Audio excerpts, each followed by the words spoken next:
दोस्तों नमस्कार, मैं हिमांशु शर्मा आप सभी का पुनः हार्दिक हार्दिक अभिनंदन करता हूं। आज हम बात करेंगे कारागार या कारागृह योग के विषय में। जेल का योग कैसे बनता है, कुंडली देखते साथ हम यह कैसे जाने कि व्यक्ति को जेल हो सकता है, हाँ या नहीं। चलिए फिर आज के कार्यक्रम को प्रारंभ करते हैं। सबसे पहली बात, जेल का योग देखा जाता है 12वें भाव से। 12वां भाव कितना पीड़ित है? यदि 12वें भाव में मंगल, शनि, राहु, केतु चारों के चारों ग्रह का प्रभाव होगा तो इससे जेल योग बनता है। दूसरी बात, राहु देव जेल योग के कारक हैं। सबसे ज्यादा उस प्रॉमिस को प्रॉम्प्ट करते हैं राहु देव। राहु देव 12वें भाव में तो नहीं बैठे हैं, राहु देव नीच के तो नहीं है, राहु देव की नीच की दृष्टि तो नहीं पड़ रही है। कुछ जगहों में लिखा रहता है कि वृश्चिक राशि में, और कुछ जगहों में लिखा रहता है धनु राशि में राहु देव नीच के होते हैं।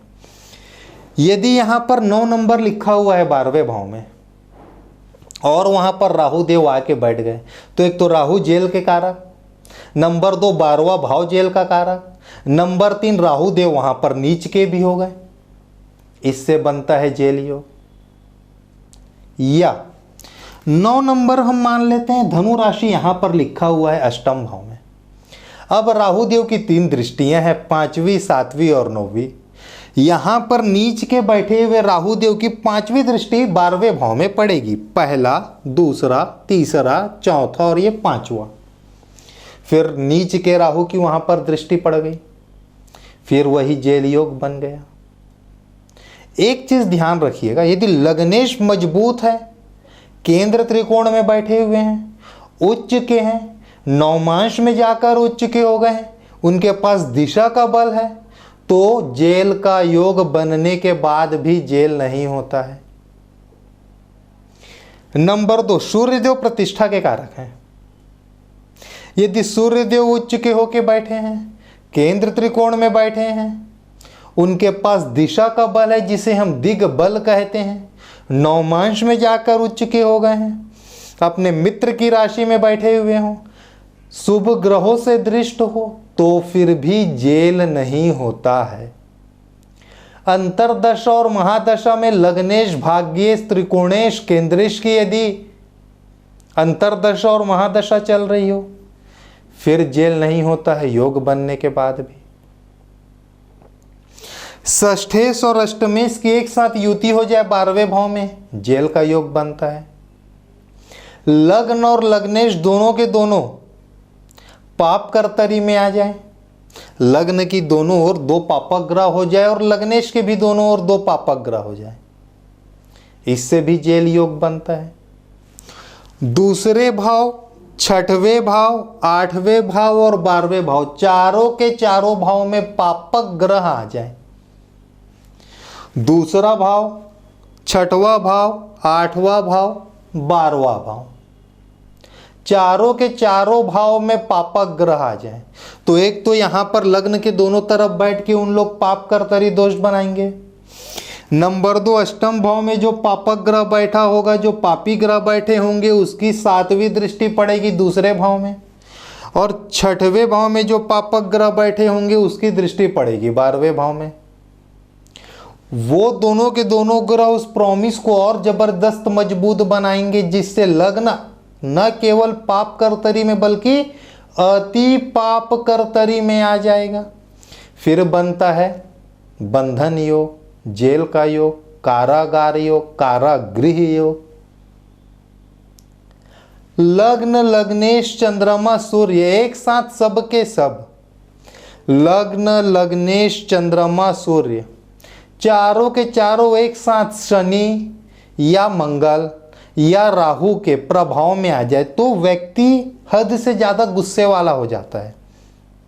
भाई मैं मानता हूं कि लग्न में चंद्रमा बैठेगा, आदमी थोड़ा सा गुस्से वाला होगा, क्यों? क्योंकि लग्न प्रभावित हो गया।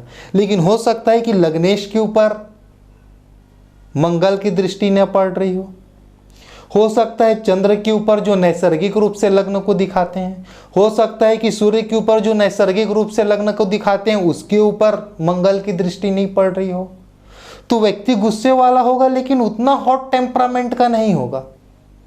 लेकिन एक साथ लग्न के ऊपर, लग्नेश के ऊपर, सूर्य के ऊपर, चंद्र के ऊपर, सब के ऊपर मंगल की, या चारों के चारों के ऊपर शनि की, या चारों के चारों के ऊपर राहु की दृष्टि पड़ जाए या केतु की दृष्टि पड़ जाए, तो आदमी हद से ज्यादा गुस्से वाला होगा। वहां पर यदि सूर्य थोड़े से भी कमजोर है, लग्नेश थोड़े से भी कमजोर है, तो तुरंत वो प्रॉमिस बनाता है जेल लेकर जाने का।